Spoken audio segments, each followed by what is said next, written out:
डाक्तरଙ୍କ ଅବହେଳା ଯୋଗୁଁ ରୋଗୀଙ୍କ ଜୀବନ ଗଲା। ଏଭଳି ଅଭିଯୋଗ ଆସିଛି ବଲାଙ୍ଗୀର ଜିଲ୍ଲାରୁ।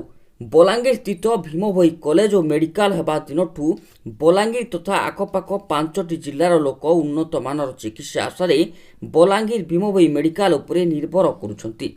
ସେହିପରି ସମାନ ଭାବରେ ଗତକାଲି ଭବାନୀପାଟଣାରୁ ଚିକିତ୍ସା ପାଇଁ ଆସିଥିବା କୁନି କୁନି 3ଟି ଛୁଆର ମା ବବିତା ସତନାମୀ ଜଣେ ମହିଳା ଆଜି ଡାକ୍ତରଙ୍କ ଅବହେଳା ଯୋଗୁଁ ଏକ ମୂଲ୍ୟବାନ ଜୀବନ ଯାଇଥିବା ଅଭିଯୋଗ ହୋଇଛି। ମୃତକ ପରିବାର ଅଭିଯୋଗ ଅନୁସାରେ ଗତକାଲି ହସ୍ପିଟାଲରେ ସ୍ତ୍ରୀ ଓ ପ୍ରସୂତି ବିଭାଗରେ ଭର୍ତ୍ତି ହୋଇଥିଲେ, କିନ୍ତୁ ତାଙ୍କ ସ୍ୱାସ୍ଥ୍ୟାବସ୍ଥାରେ କିଛି ସୁଧାର ଆସିନଥିବାରୁ ତାଙ୍କୁ ମେଡିସିନ ୱାର୍ଡକୁ ସ୍ଥାନାନ୍ତରିତ କରାଯାଇଥିଲା। ହେଲେ ବିଡ଼ମ୍ବନାର ବିଷୟ ହେଲା, ଗତକାଲି ସନ୍ଧ୍ୟାଠୁ ଆଜି ଦିନ 4ଟା ପର୍ଯ୍ୟନ୍ତ ପରିବାର ବର୍ଗ ଲୋକେ ଡାକିଯିବା ପରେ ମଧ୍ୟ କେହି ଜଣେ ହେଲେ ଡାକ୍ତର ଆସିନଥିଲେ ଏବଂ ସବିଶେଷରେ ଆଖି ବୁଜି ଦେଇଥିଲେ 3 ଶିଶୁର ମା। ଏଭଳି ଅଭିଯୋଗ ବାରମ୍ବାର ହେଉଥିବା ସତ୍ତ୍ୱେ ମେଡିକାଲ କର୍ତ୍ତୃପକ୍ଷଙ୍କ ନିଦ ଭାଙ୍ଗୁନି।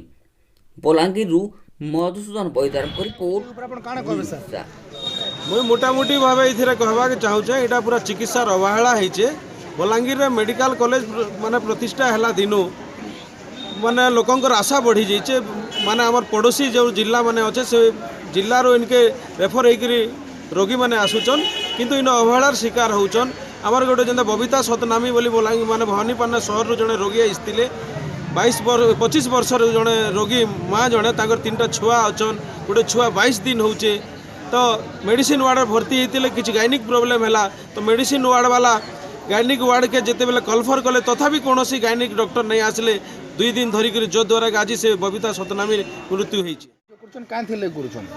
सर अभियोग कर में गायनिक करदे सर, जेहेतु बारंबार डाकला पर भी से आसीने से आसी था एडमिट केबनु करथिल सर काली रात सर काना हेतला सर माने हमर पोटेशियम सोडियम पूरा कम अछि बोली डॉक्टर कहउतले ने कार हमर झियो। तो सर मुझे कहबार ले चाहबे डॉक्टर अवहेला कले बोली घटना घटला।